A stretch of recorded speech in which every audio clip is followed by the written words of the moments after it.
नमस्कार सभी को, स्वागत है एक बार फिर से सबका बुक्स वाले भैया पे। आज मैं वीडियो में कोई बुक रिव्यू नहीं कर रहा हूँ। आज मैं फिर से एक बार बात करूँगा अपने बुक कलेक्शंस की। जी हाँ, मेरे पुराने वीडियोस को देखते हुए फिर से कई बार ये मांग उठी थी मेरे फॉलोअर्स के द्वारा कि एक और वीडियो बनाया जाए बुक कलेक्शन का। तो आज इस वीडियो में मैं बात करूँगा बुक कलेक्शन की, और इसमें लार्जली जो है वो कलेक्शन है जो मेरे पास बुक सेट्स हैं जिन्हें आप कह सकते हैं। तो आइए स्टार्ट करते हैं। पहला, जैसे कि आप देख सकते हैं, एक जैसी दिखने वाली जो बुक है ये है complete works of Swami Vivekananda. जी हाँ, तो स्वामी विवेकानंद जी ने जो कुछ आज तक लिखा है वो इस पूरे 8 किताबों के सेट में है।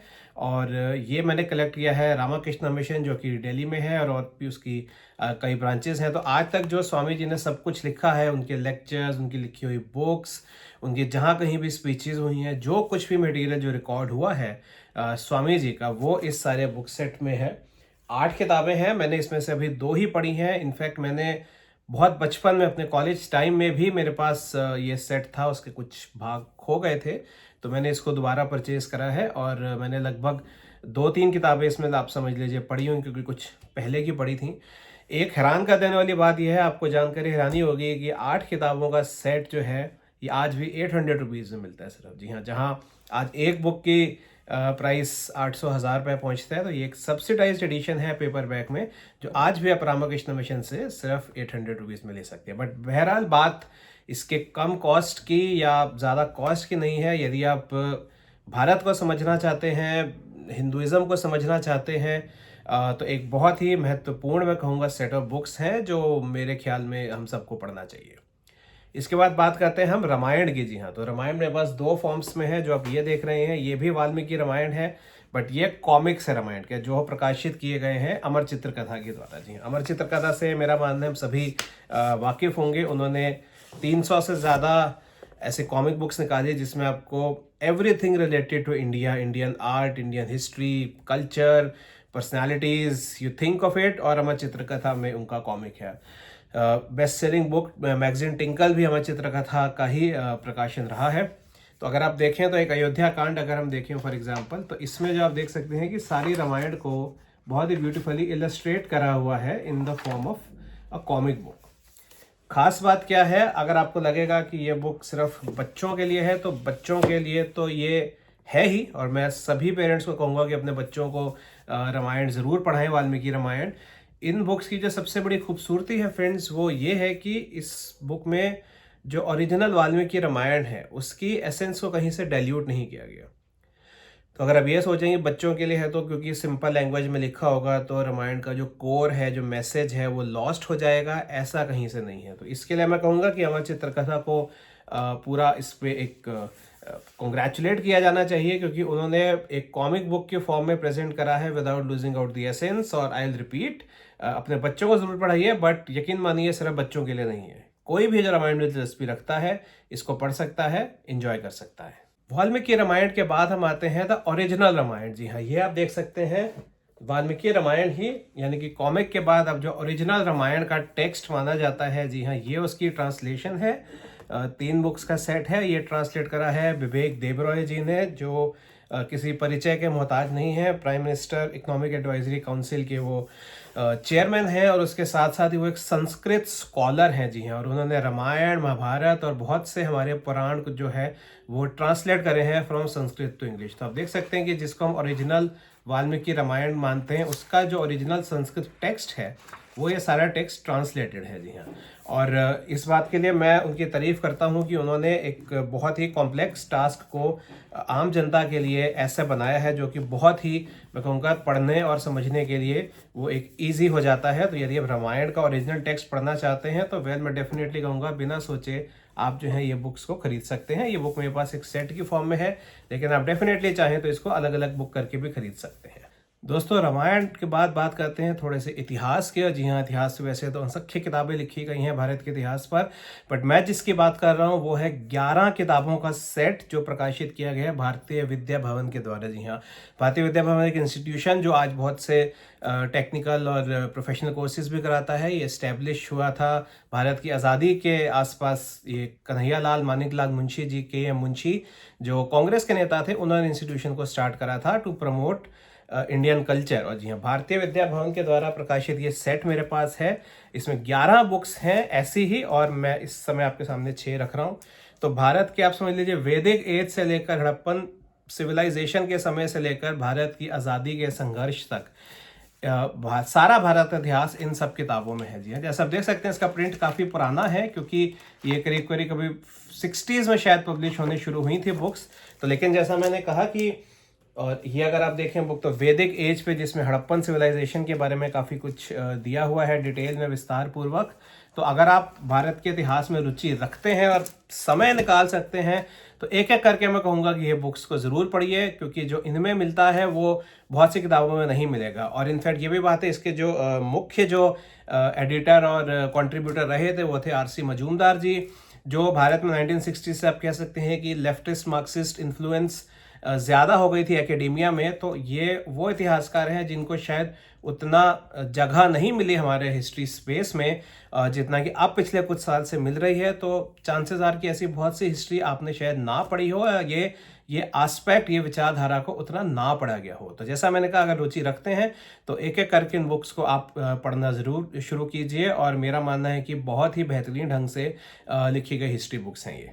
दोस्तों, रामायण की बात हुई थी और रामायण के साथ साथ मेरे पास है कलेक्शन ऑफ महाभारत। तो जी हाँ, ये ओरिजिनल जो महाभारत की हमारा जो क्रिटिकल एडिशन जिसको माना जाता है, भंडारकर ओरिएंटल रिसर्च इंस्टीट्यूट जो पुणे में बेस्ड है, उनका जो क्रिटिकल एडिशन है जिसको हम आज महाभारत के ओरिजिनल टेक्स्ट के तौर पर देखते हैं, जो कि संस्कृत में है, ये उसका इंग्लिश ट्रांसलेशन है। और जी हाँ, ये भी किया है विवेक देबरॉय जी ने, जिनके बारे में आपको पहले बता चुका हूँ। तो 10 बुक्स हैं। जी हाँ, मैं आई एडमिट मैंने सारी नहीं पढ़ी हैं, मैंने सिर्फ 2 बुक्स पढ़ी हैं इसमें। बट अगर आप दिलचस्पी रखते हैं महाभारत को जानने में, समझने में, तो ये एक पूरे ओरिजिनल टेक्स्ट का इंग्लिश ट्रांसलेशन है। जो लोग संस्कृत नहीं जानते, मेरे को क्योंकि संस्कृत खुद बहुत ज़्यादा नहीं आती, तो जो संस्कृत नहीं जानते लेकिन समझना चाहते हैं महाभारत को, उनके लिए इससे बेहतर कोई किताब नहीं हो सकती। तो अगर आप थोड़ा सा पेशेंस रख सकते हैं और अगर आप में जेन्युइन इंटरेस्ट है, तो मेरे हिसाब से एक बहुत ही उम्दा तरीका है महाभारत को जानने का, समझने का। और एक बात कहूँगा कि जो महाभारत हम सब ने दूरदर्शन पे देखी है, जो एक बहुत ही अच्छे तरीके से बनाई गई थी, लेकिन वो कंप्लीट महाभारत नहीं है। और बहुत सी ऐसी चीज़ें हैं जो मेरा मानना है आप ये पढ़ेंगे तो रियलाइज करेंगे अबाउट द महाभारत स्टोरी।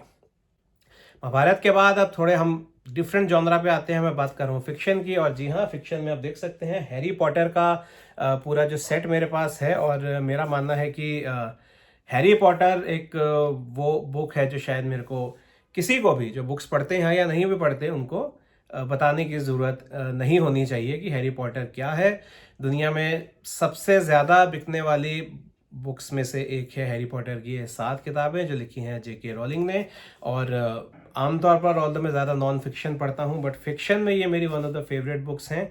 और ये 7 ही बुक्स मैं कहूँगा कि फेवरेट हैं। और आई डोंट नो कितनी किताबें बिक चुकी हैं, शायद इसका हिसाब लगाना भी मुश्किल होगा। एक 11 वर्षीय लड़के की कहानी, 11 वर्ष की उम्र से उसकी ये कहानी शुरू होती है, जो कि हैरी पॉटर है। और एक ऐसे बच्चे की कहानी जिसका मुकाबला एक बहुत बड़े विज़र्ड से, वोल्डेमॉर्ट से होता है। और 7 बुक्स में वो कहानी चलती है। और अंत में जब हम, जैसा कि हम कहते हैं, बुराई पर जो है हमेशा भलाई की जीत होती है। लेकिन the reason to read this book is the share imagination. मैंने जितनी फिक्शन, फैंटेसी, एडवेंचर पढ़ा है, आई थिंक हैरी पॉटर अपने आप में वो स्टैंड आउट करता है। एक बिल्कुल डिफरेंट टाइप ऑफ बुक, बहुत ही इंटरेस्टिंग वे में लिखी गई बुक। 7 किताबें, हज़ारों पेजेस, आई डोंट नो कितने वर्ड्स, लेकिन there is never a dull moment in the entire Harry Potter series. And again, ये सिर्फ बच्चों की बुक्स नहीं है, आप किसी भी एज के हों आप इसको पढ़ सकते हैं, इंजॉय कर सकते हैं।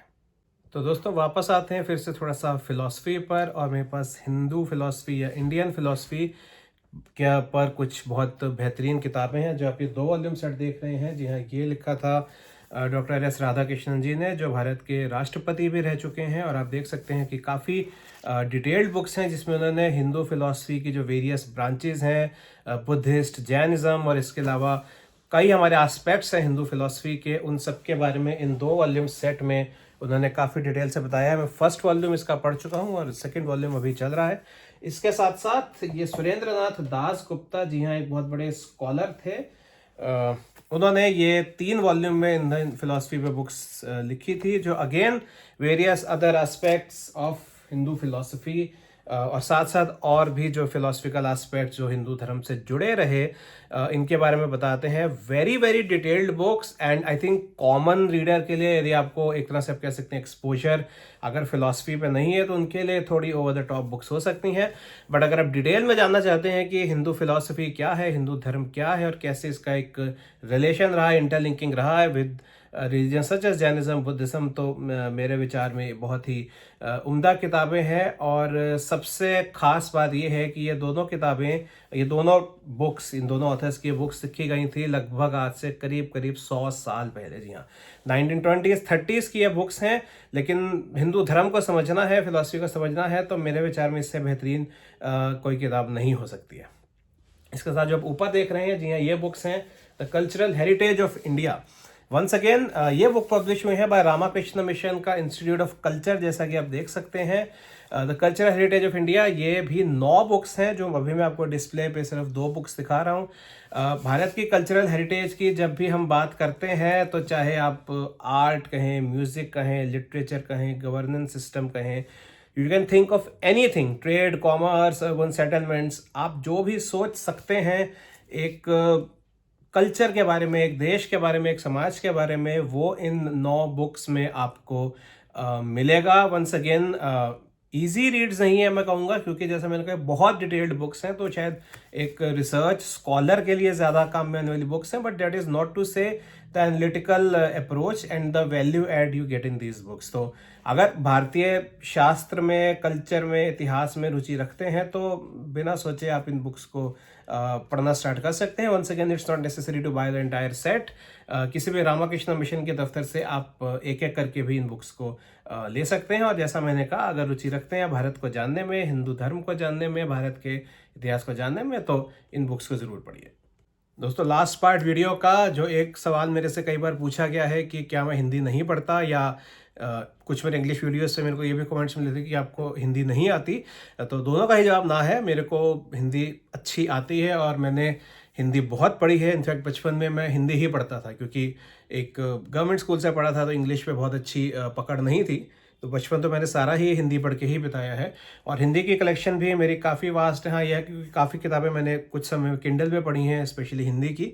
बट हाँ, I have a good collection of Hindi books. तो आप देख सकते हैं सुरेंद्र मोहन पाठक जी की आपको कई किताबें यहाँ पर मिलेंगी। जाने माने क्राइम राइटर हैं या हिंदी साहित्य के मेरे ख्याल सबसे ज़्यादा बेस्ट सेलिंग क्राइम नॉवलिस्ट में से नाम लिया जाए तो सुरेंद्र मोहन पाठक का आएगा। और ये उनकी बुक एक ही रास्ता जो मैं आपको दिखा रहा हूँ। पाठक जी ने 300 से ज़्यादा किताबें लिखी हैं और मैंने 100 से ऊपर उनकी किताबें पढ़ी हुई हैं। और उनकी क्राइम फिक्शन के जैसे बहुत बड़े फ़ैन है, बहुत बड़ी फ़ैन फॉलोइंग है। और मैं भी उनमें से एक उनकी क्राइम लेखन का फ़ैन हूँ। उसके अलावा आप देख सकते हैं अलग किताबें, वेद प्रकाश शर्मा जी हैं, ये भी एक हिंदी क्राइम फिक्शन के जाने माने लेखक थे। दुर्भाग्यवश काफ़ी साल पहले उनका निधन हो गया, लेकिन अपने समय के सबसे प्रसिद्ध लेखकों में से एक थे वेद प्रकाश शर्मा जी, जिनका इस समय आप देख सकते हैं ये नॉवल मेरे पास है पैंतरा। इसके अलावा जनप्रिय लेखक ओम प्रकाश शर्मा, जी हाँ, ओम प्रकाश शर्मा जो हैं वो पाठक जी के भी पहले के समय से लिखते आए हैं और एक तरह से पाठक जी के वो आप कह सकते हैं मेंटोर रहे हैं, गुरु रहे हैं। तो ये सामाजिक उपन्यास भी लिखते थे और ये क्राइम फिक्शन भी लिखते थे। उसी में उनका एक बहुत बहुचर्चित किताब है पिशाच सुंदरी, जो इस वक्त मेरे पास है, आप देख सकते हैं। जनप्रिय लेखक ओम प्रकाश शर्मा जी का पिशाच सुंदरी। और जैसा मैंने कहा, अगर हिंदी फिक्शन में रुचि रखते हैं तो इसको आप ज़रूर पढ़िए। इसके अलावा मानव कौल, जी हाँ, ठीक तुम्हारे पीछे बाय मानव कौल, शॉर्ट स्टोरीज़ का संकलन है। मानव कौल जो नहीं जानते, ये एक जाने माने फिल्म एक्टर है और मेरे ख्याल कम से कम 10 किताबें ये लिख चुके हैं और ये हिंदी में ही लिखते हैं। इसके अलावा हिंदी में मैंने प्रेमचंद को बहुत पढ़ा है।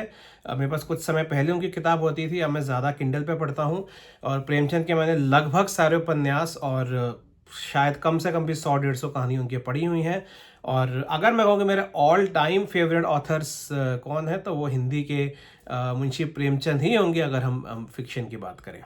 तो दोस्तों, ये था मेरा video about my collection of book sets. इसके अलावा कई ऑथर्स की, जैसे संजीव सान्याल जी हुए, विक्रम संपत हुए, राजीव मल्होत्रा जी हुए, ऐसे बहुत से ऑथर्स हैं जिनके मेरे पास लगभग सारे कलेक्शंस हैं। बट वो आप ऑलरेडी कुछ वीडियोस में उन बुक्स को, उस कलेक्शन को देख चुके हैं, तो इसलिए मैं उस वीडियो में नहीं डाल रहा। बहरहाल ये एक छोटा सा वीडियो था अबाउट माई बुक कलेक्शन। मैं उम्मीद करता हूँ आपको ये पसंद आया होगा। मैं अपने रिव्यूज़ जारी रखूँगा और जल्दी आपसे मिलूंगा एक नए रिव्यू के साथ। तब तक के लिए धन्यवाद।